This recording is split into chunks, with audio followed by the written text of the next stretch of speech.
Throughout my life, I've had successes and failures.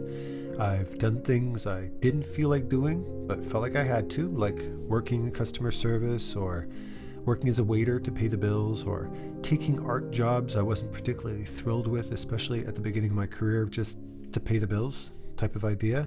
But then I've also been so filled with doubt at certain periods in my career, either artistically or otherwise, where I really started to question whether or not I was doing the right thing, whether I was pursuing the right career. So I started a venue, a dance venue, where I ran that for a little while. And it did well, but it didn't feel like me, so I let it go and I went back to art again. But then slowly but surely, I kind of grinded my way through a career, learned different skills, picked up different softwares, different techniques to keep myself employable, until eventually I found what I feel was my element, as Sir Ken Robinson would say.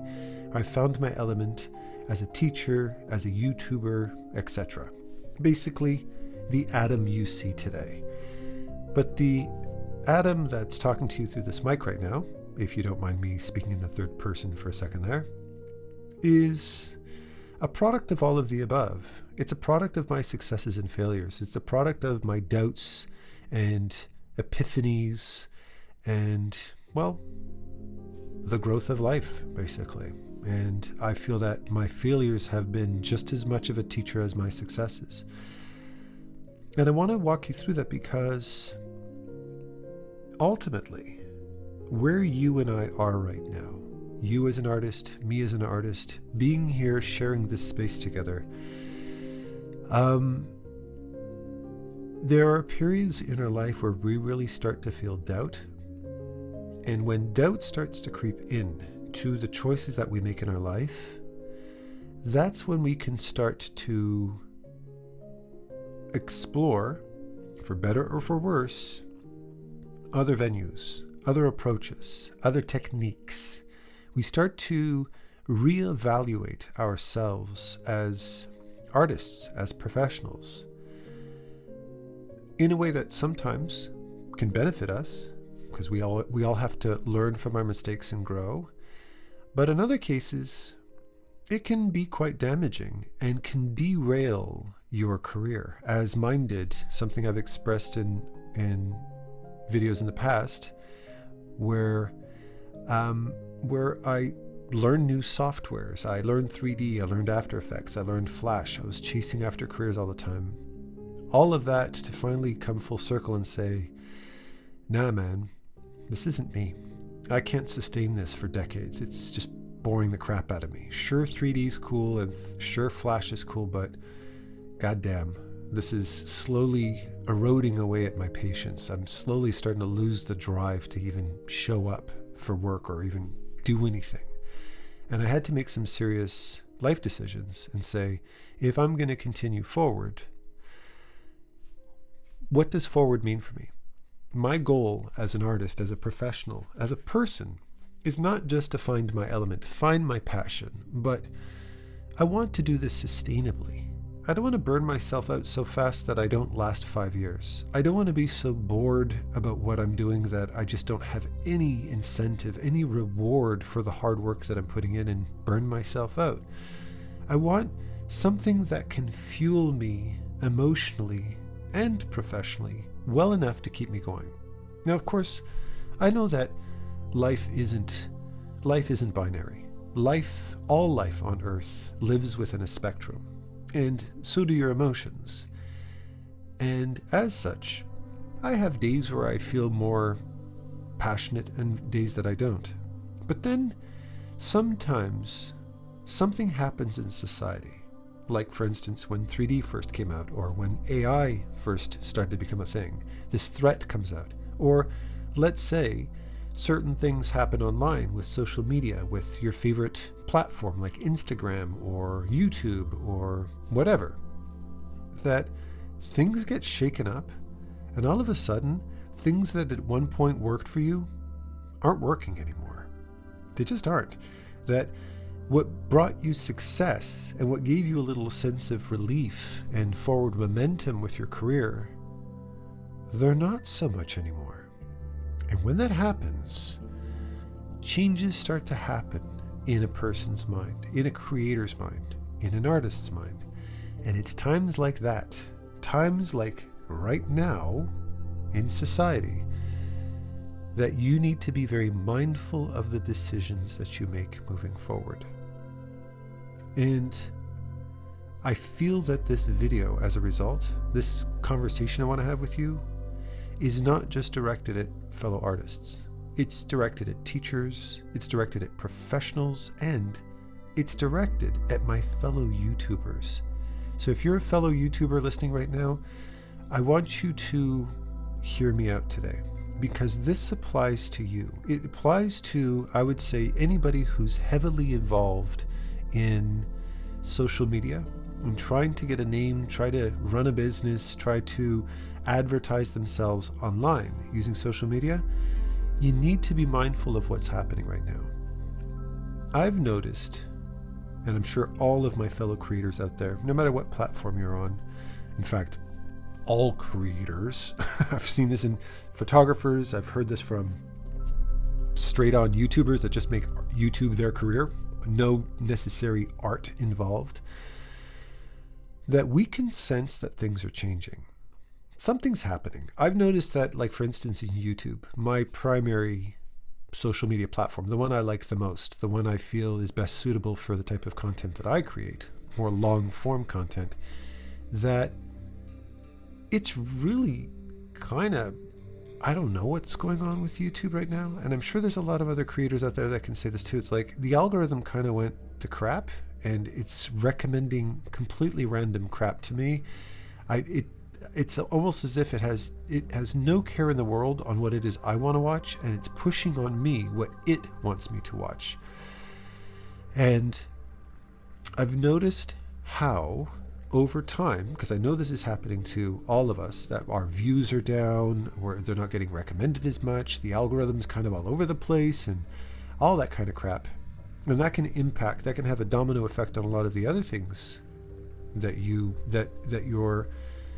career is founded on, because for a lot of creators, myself included, YouTube is not just where I share videos, but it's also where people get to discover me and get to know about the other things that I do in my career, as it is for all of us artists online. That's why we share online, because we want everybody to know what we do outside of that social media platform. And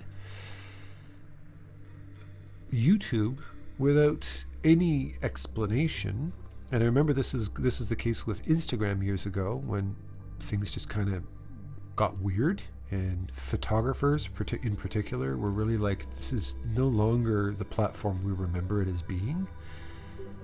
Instagram used to be the antidote to Facebook, and then it just kind of turned into another Facebook to a certain degree. It, as they call it, the enshittification of an app, right? Things kind of go crappy after a little while. And I'm starting to see the enshittification of YouTube to a certain degree.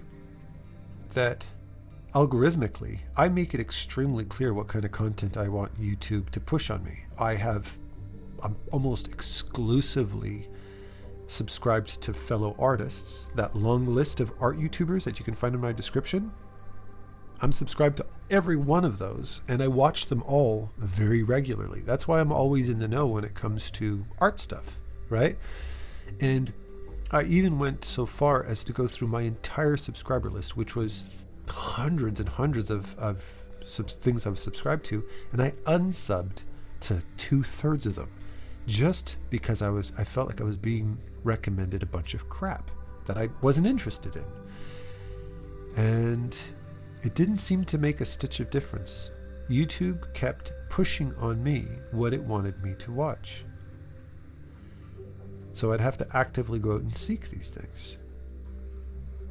And as a YouTuber, I was also conscious of the fact that this is probably happening to everybody else as well. You probably noticed that too, right? That no matter what you're subbed to, there's certain YouTubers that just get shoved on you all the time, like MKBHD, like Marcus Brownlee, or Linus Tech Tips, or, you know, there's always these kind of like popular Mr. Who's the Boss. I never watch Mr. Who's the Boss videos. I don't give a shit. It's just clickbaity, high octane, flashy, edited, loud advertising. Now, how does this impact the mind of the artist? Well, I've seen how this has impacted the mind of the artist. The creators, the YouTubers, the people who are big on social media like Instagram or Facebook or Twitter, or if you use Twitter. And I've seen how it slowly but surely started to transform the landscape, how it's manipulating artists and creators to start changing their behavior in a way that I would argue isn't good. When that thing that fed you, that thing that fed your soul, that filled your wallet, that filled your popularity, the thing that got you that attention that you originally banked on and relied on, when that resource pulls its plug on you, that's a manipulation tactic. It's a manipulation tactic. It can happen in real life or it can happen online. In my career, 3D came out. Now everybody was started to learn 3D because you had to learn 3D. Because otherwise, if you were a 2D animator like me, your phone would never ring. And yes, it was necessary to explore 3D. It was important. I think it's a necessary skill to learn 3D. It unlocked me into opening myself up to other possibilities. Learning Flash, learning After Effects, learning Toon Boom, learning Premiere, whatever. Learning these different softwares is necessary to keep myself employed.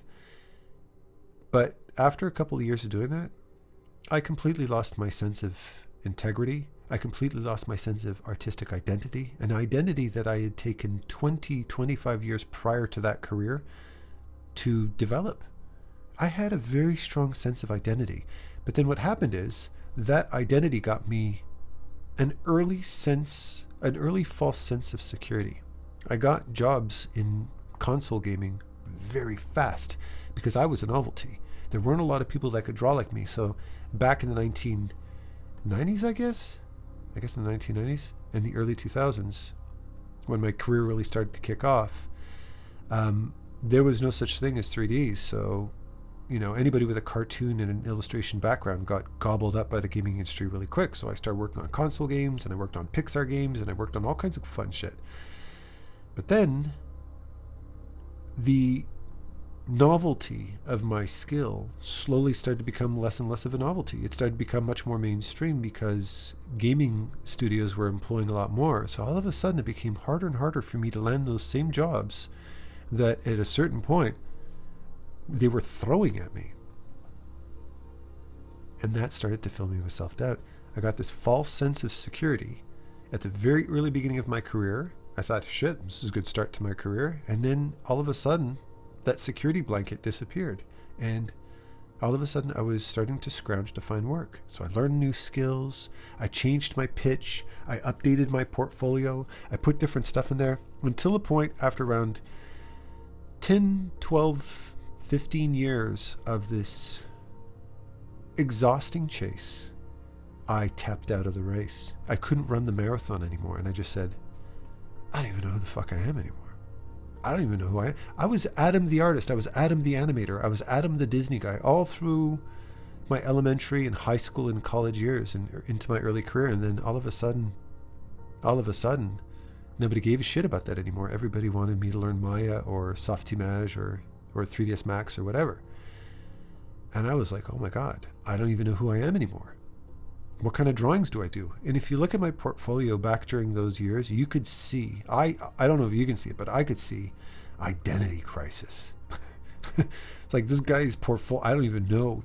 My portfolio was a perfect example of the type of portfolio that I now, later on as a director, knew from experience. You don't hire people for portfolios like this. I was a guy who did a little bit of everything, but wasn't a particular specialist at any of it. And who the hell's going to hire somebody when they've only got 1 or 2 examples of 24 types of work? That was what my portfolio was. It was a desperate chasing after anything that's going to get me a job. And it did the opposite. It made directors not feel safe hiring me because they didn't know what I was particularly proficient at. It wasn't until much later in my career that I realized that was a mistake. Diversity is great at the beginning because you're trying to figure out what your voice is, trying to figure out what your strengths are. You're trying to explore different facets.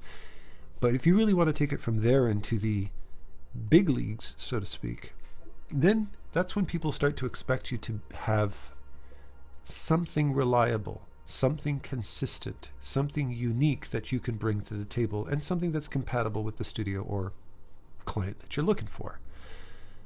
I mean, it's obvious once you've experienced that with your own career.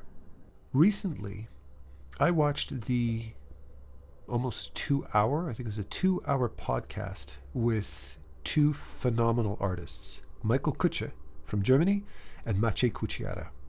And in it, I remember something that Michael Kutsche in particular highlighted from his observation of artists today.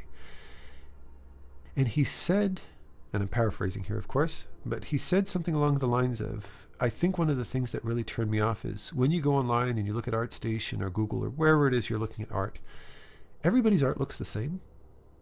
Everybody's art, you can tell who the popular artist is, and that every other artist is trying to copy that. They're trying to be that. They're trying to imitate that artist's style. And he found it frustrating that there's less and less uniqueness. And it gave me pause. I stopped and I thought to myself and I said, yeah, you know what? He's right. That's true. Now, some of that's normal. I mean, we live in social media where we're all exposed to everyone's art much more so than we've ever been in our entire lives. So, of course, there's going to be artists with very, very compelling styles of art. I mean, who in the world who does fantasy illustration hasn't wanted to dabble in Piotr Jabłonski's style of art, or Michael Kutsche's for that matter, or who hasn't wanted to do cute creatures like Bobby Chu, or beautiful illustrations like Loish? Yeah, they're great artists, and there's something very seductive about beautiful art. But over time, if anything, that should only serve as kind of one of the ingredients in your foundation as an artist. Yeah, I've been there, and I can still see some of that foundational DNA in my work today. Absolutely. I'm not denying it. But at a certain point, you need to step away from that and say, hey, who are you, Adam? Who are you?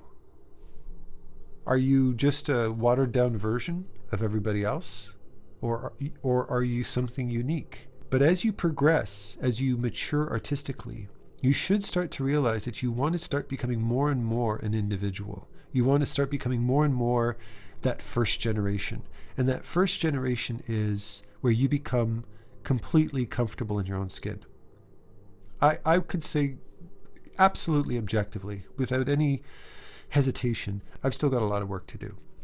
I've got decades of work ahead of me, and hopefully by the time I croak, I will have achieved some semblance of the purest version of myself. Hopefully. Fingers crossed. However, I do know that who I am today is a far more unique version of who I was in the past. Far more. And as you progress through your career, you need to start doing this yourself too. And one of the most important ingredients is the whole foundation of today's painter's hollow. And that is, don't let money control you. Because when you're chasing after a paycheck, or if that social media platform is dangling your paycheck in front of you and saying, you have to do it this way, or we're not going to get people to look at your stuff, and you're not going to get your AdSense revenue, or people aren't going to click on your video. Oh, you were used to getting 200,000 views on your videos in a week. You're lucky if you get 1,000 a day now. And it's at times like this that people get desperate. And due to the fact that the YouTube algorithm, and I'm pointing out YouTube as of recently because I've seen the biggest changes in YouTube, I have absolutely noticed a change in viewership. I've seen a change in what's recommended to me. But most importantly, and most concernedly, I'm seeing my peers start to change. My peers being my fellow creators. Not all of them, some more than others.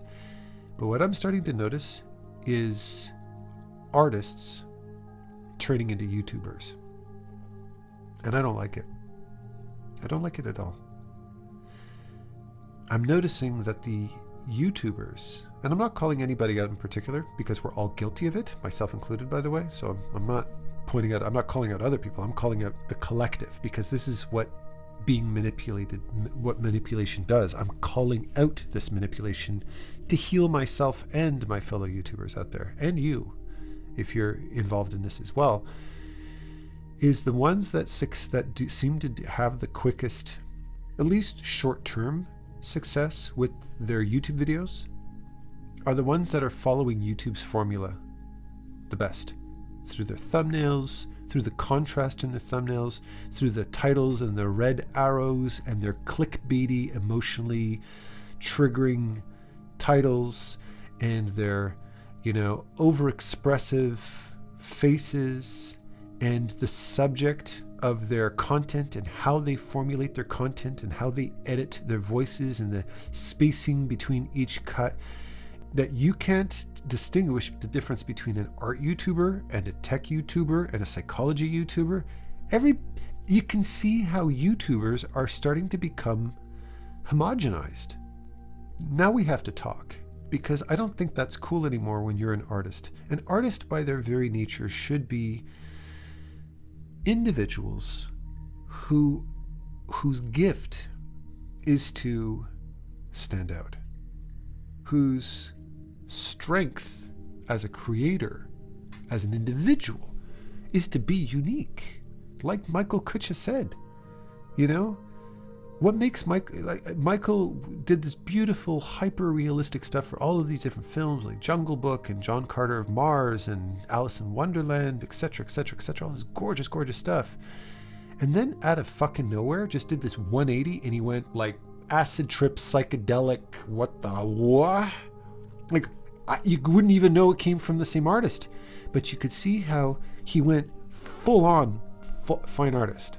He just went full gallery man. It's almost like his commercial self took it to complete sideline, and he went, no, I want to express myself extremely artistically, extremely uniquely. And holy shit, has he produced some good stuff. But if you look at the stuff that he's doing, it's not nearly as commercially viable as his other stuff, as his concept art that he does for films. Not at all. I mean, it's very, very idealistic, but it's extremely unique. It's memorable. It's inspiring. It's powerful, isn't it? His other stuff was impressive, but this stuff is a whole different league of art, in my opinion. Now, I know he's done so under a very different type of payment structure. He's not getting an hourly wage per se to do that. That looks like more of a job where you provide a finished product, a gallery exhibit, whatever. And you get sales commissions based off of that kind of stuff. I don't know what his payment structure is, but you can see, I mean, I was raised by a fine artist mother, and I've been to many vernissages and many, many galleries, and I know how that world works. I haven't involved myself in it. I haven't pursued that type of artistic career because I got into gaming in more of a production setting.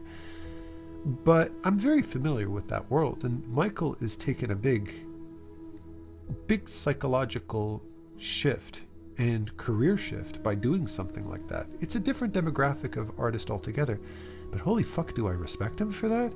I mean, that to me really shows that he really does it for the art. And you were put on this planet for a reason. You've spent your whole life pursuing this skill to express yourself, to leave a mark on the planet, to dedicate your time and your energy and your skills towards being able to share a unique soul that will live long after you're gone. I mean, all of the artists that we've ever celebrated over the course of time, this was their thing.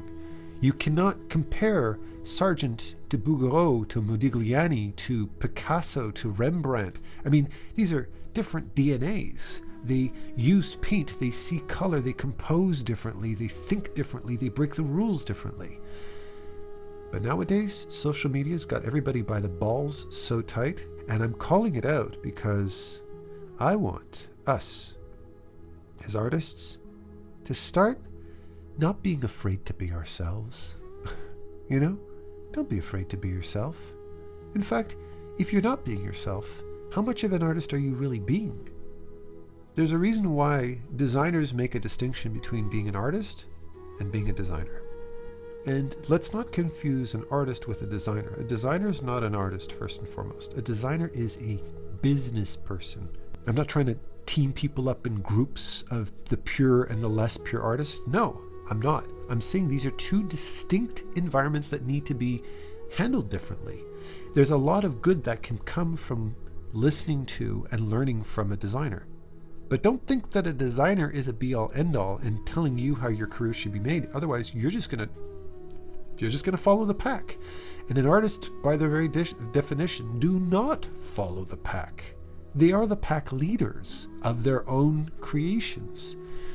And when you're just trying to be the same as everybody else, you might as well be invisible when it comes to art. If you want jobs, learn your fundamentals, go to school, get a job. Done. Make sure your portfolio shows that you can demonstrate the technical skills that are required of you. Good job. You can do that in 5 years. Commit yourself, you're good to go. But otherwise, you need to look inside. You need to explore what's inside you. You need to not listen to the algorithm.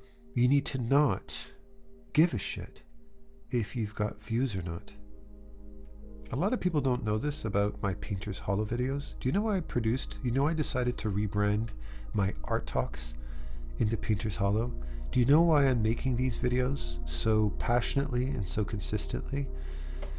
It's because my Painter's Hollow videos are quite literally a middle finger to YouTube. I don't care. My audience is not YouTube. My audience is artists. And if I'm going to produce content that feels right to me, if I'm going to produce videos and share messages that actually matter to you, then I need to treat you like a human being, like a creator, like a unique individual with a mind and a goal of your own. I need to create an environment that is conducive to you discovering that uniqueness. I'm not trying to distract you into watching me. The point of my videos is for you to sit down and lose yourself and meditate and relax. And I want you to lose time. I want you to forget about time. I want you to be so deeply involved in your painting, so lost in your flow that you don't even know what I'm painting. You're not looking at the screen. You've just minimized your YouTube screen and you're just ambient noise in the background while you paint. That to me is a true compliment to what I'm sharing with you right now.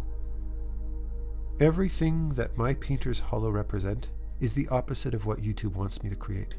I'm an artist, and this is an environment for artists. You matter. And my authentic, unique message to you, my life, my experiences, my perspective, and you share your perspective back. And as a result, I get emails and messages from artists all the time. I read the comments in the description saying, Jesus, you hit the right note at the right time, man. I don't know how you do it, Adam, but you always seem to know what to say at the right time. You're an artist, I'm an artist, and we can all relate to each other's experiences in some way. Every one of us artists have our own unique experiences, but there's some universal things that all of us have gone through, and we go through them every day, all the time, all of them. So it doesn't matter what I'm talking about. At some point during the day, you've thought and felt exactly what I'm expressing to you, haven't you? And that's why you can relate to this message, because you felt it too. I am telling you. This isn't theory. I'm not just shooting ideas off the top of my head. I've given this some serious thought. I've lived through this multiple times in my career. If you really want to succeed, if you really want to get somewhere as an artist, if you really want to find your voice, that thing that you want, if you want people to see you as an artist, then you need to be you. You need to be yourself. I very often reference Abigail Thorne, one of my personal favorite YouTubers, PhilosophyTube.